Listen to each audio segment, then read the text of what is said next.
Պարոն Խաչատրյան, դուք գնահատական տվեցիք Նիկոլ Փաշինյանի առավոտյան կատարված գրառումներին, ինչ եք կարծում,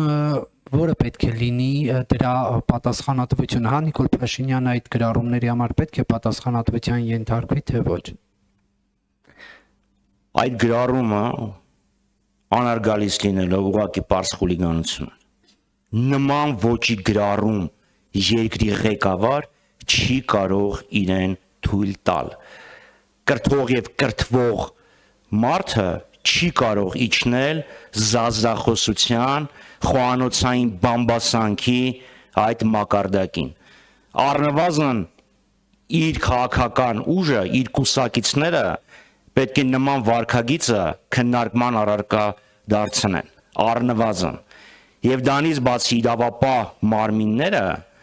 որոնք շատ ավելի մեղմ գրառումների հետևից գնում են, քրեական գործեր են հարուցում եւ մարդկանց նույնիսկ ազատությունից են զրկում, նաեւ նրանք անելու բան ունեն,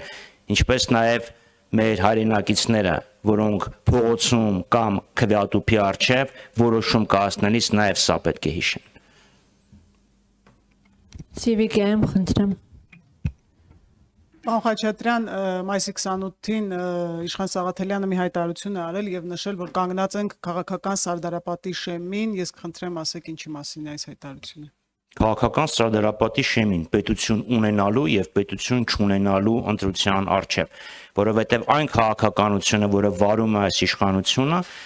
ազգին զրկելու է պետությունից։ Թուրքի առաջ ծնկի գալը,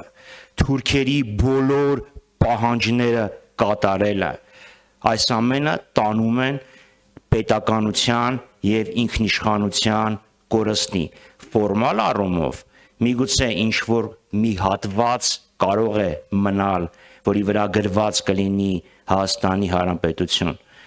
բայց էությամբ այս իշխանությունների վարած քաղաքականության հետևանքով կզրկվենք ինքնիշխանությունից։ Հիմա էլ դա է կատարվում։ Թուրքերի պահանջով սահմանադրություն են փոխում, թուրքերի պահանջով հրաժարվում են խոսել Արցախի հանրապետության մասին, Արցախի հանրապետության վերադարձի, ներողություն, Արցախի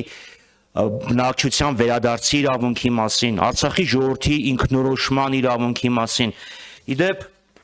ինչ որ ներքին ձայն ասում է, որ այդ հարցը կբարձրանա։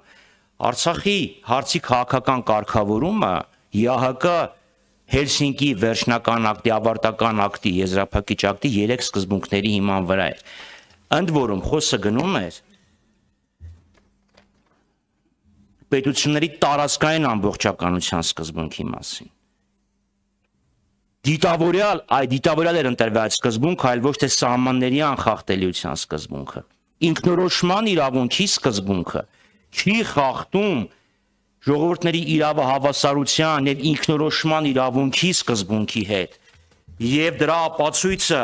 ՄԱԿ միջազգային արդարադատության միջազգային դատարանի Կոսովոյի հարցով իրավարար վճիռն էր։